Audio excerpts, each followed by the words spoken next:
Hey, I'm Adam Thompson. I'm a consultant in strategy, organisational design and leadership, and once again, the kids have gotten into the office. All right, let's sort this out.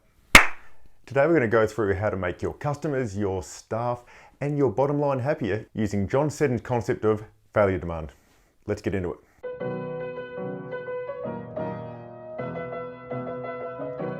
I first come across John Seddon listening to Sammy Honkinen's Boss Level podcast.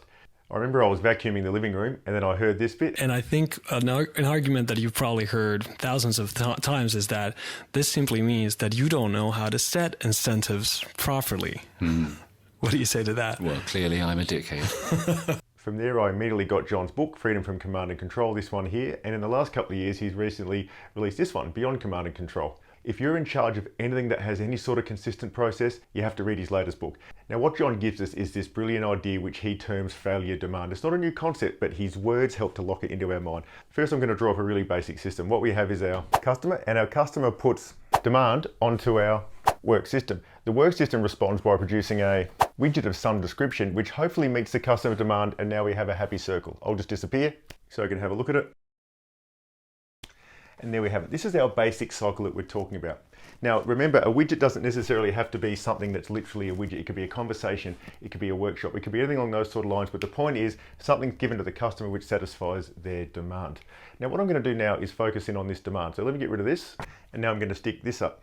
Now, Seddon uses the example of a call center. It's a good, simple one to go with. If you look at the reports for any call center, you're going to have your classic stats like the number of calls coming in, you're going to have call answering time, time taken on the call, all that sort of stuff. And the trick is when we're looking at this, all demand looks the same. John gives us the concepts of two types of demand. We have value demand, which is demand put onto the system or to the organization for exactly what it's there for. If you're someone who sells t-shirts, then value demand is someone saying, could I have a t-shirt? Pretty straightforward. But what John also gives us is failure demand, and that is demand that is hitting our system because something went wrong. So here it's what we're here for, whereas here it's something went wrong. But keep in mind, if we're tracking call center stats, we're still going to actually see a total figure of perhaps, let's call it 100. But now let's do some analysis, not fancy analysis where we now have a 6-month discussion about the need for dashboards and that sort of stuff.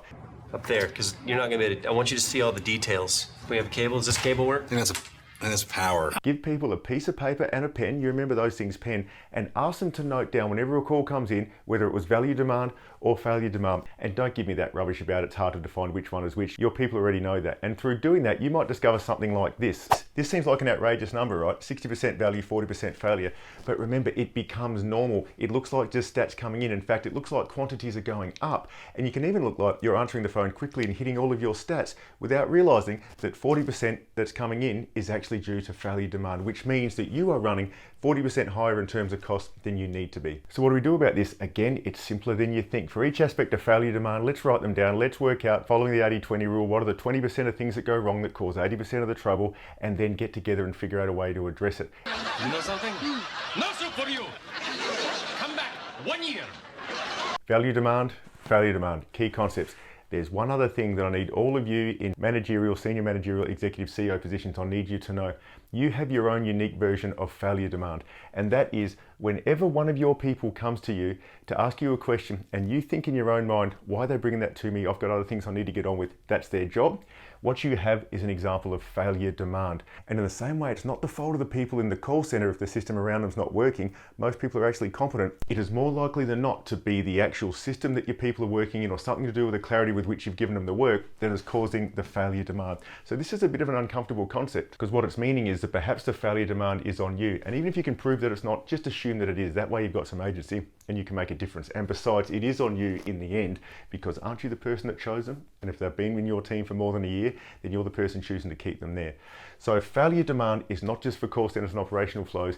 Anytime the work doesn't happen like it should, we've got ourselves failure demand. And you might not be sitting at 40%, but if 1 in every 4 things that comes to you is something that your people could have handled themselves, if they had the capability or the capacity or the clarity about what they're doing, then you're actually losing 25% of your time. You're losing a day a week that you could be spending doing something more long-term and more strategic. Imagine a whole day a week for you just to sit there and think about what needs to happen in the future and not be putting out fires now. Failure demand, that can be your ticket through. That's all for now. I'll see you next time.